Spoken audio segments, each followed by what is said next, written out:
இந்த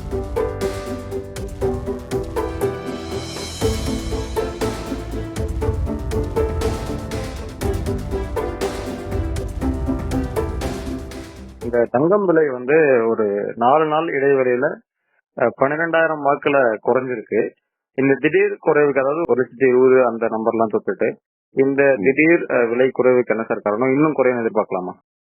திடீர் விலை குறைவுக்கு காரணம் இந்த போர் சூழல்ல எப்பொழுதெல்லாம் முன்பெல்லாம் போர் ஏற்பட்டதோ அப்பொழுதெல்லாம் பாத்தீங்கன்னா தங்கத்துடைய விலை உயரும். ஏனென்றால் உலக பொருளாதாரத்தில் பெரிய மாற்றம் வரும். அதனால் பங்குச்சந்தையின் வீழ்ச்சி நோக்கி போகும். அதனால் பங்குச்சந்தையில் முதலீடு செய்யாமல் தங்கத்தின் மீது முதலீடு செய்வது வாடிக்கையாக இருந்தது, வழக்கமாக இருந்தது. ஆனால் அதெல்லாம் தாண்டி இப்போது போர் சூழலில் தங்க விலை சரிந்திருப்பதற்கு முக்கிய காரணம் கச்சா எண்ணெயுடைய விலை. அதாவது கச்சா எண்ணெயுடைய விலை இல்ல கச்சா எண்ணெய் துறை சார்ந்த பங்குச்சந்தைகள் பெரிய எழுச்சியை நோக்கி சென்று கொண்டிருந்தன. அதனால் கச்சா எண்ணெயின் மீது பெருமளவில் முதலீடு செய்தார்கள். அதுதான் தங்கத்தின் மீது முதலீடுகளை செய்வதை தவிர்த்து கச்சா எண்ணெயில் பெரிய அளவில் முதலீடு செய்த காரணத்தினால் கச்சா எண்ணெயுடைய விலை உயர்ந்தது, அதனுடைய பங்குச்சந்தை உயர்ந்தது. அதனால் தங்கத்தின் முதலீடு செய்வதை தவிர்த்ததன் காரணமாக தங்கம் விலை சர்வதேச அளவில் சரிந்தது. இதுதான் முக்கிய காரணம்.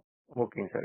இன்னும் குறைய எதிர்பார்க்கலாமா? இல்ல, இப்ப இறங்கிறதுக்கு வாய்ப்புகள் குறைவு. இன்னும் ஒரு 1000 கூட இறங்கலாம். ஆனால் 1 லட்சத்துக்கு உள் செல்வதற்கு வாய்ப்புகள் இல்லை. காரணம் என்னன்னா, இந்த போர் தவறான ஒரு முடிவாக அமெரிக்காவும் இஸ்ரேலும் கருதிவிட்ட காரணத்தினால் இந்த இரு நாடுகளுக்கும் மீண்டும் ஈரானோட சுமூகமான ஒரு போக்கை கடைபிடிக்கக்கூடிய சூழ்நிலை உருவாகி வருகிறது. அப்படிப்பட்ட ஒரு சூழ்நிலை ஏற்பட்டால் மீண்டும் கச்சா எண்ணெய் சரிவை ஏற்படுத்தும். அந்த சூழ்நிலையில் முதலீட்டாளர்கள் தங்களுடைய முதலீடுகளை கச்சா எண்ணெயில் இருந்து மீண்டும் தங்கத்துக்கு மாற்ற தொடங்குவார்கள். அதனால் தங்கம் ஒரு புதிய உச்சத்தை நோக்கி செல்லக்கூடிய வாய்ப்புகள் இருக்கும். அதனால்தான் சொல்றேன், இப்பொழுது இது சரியான தருணம்.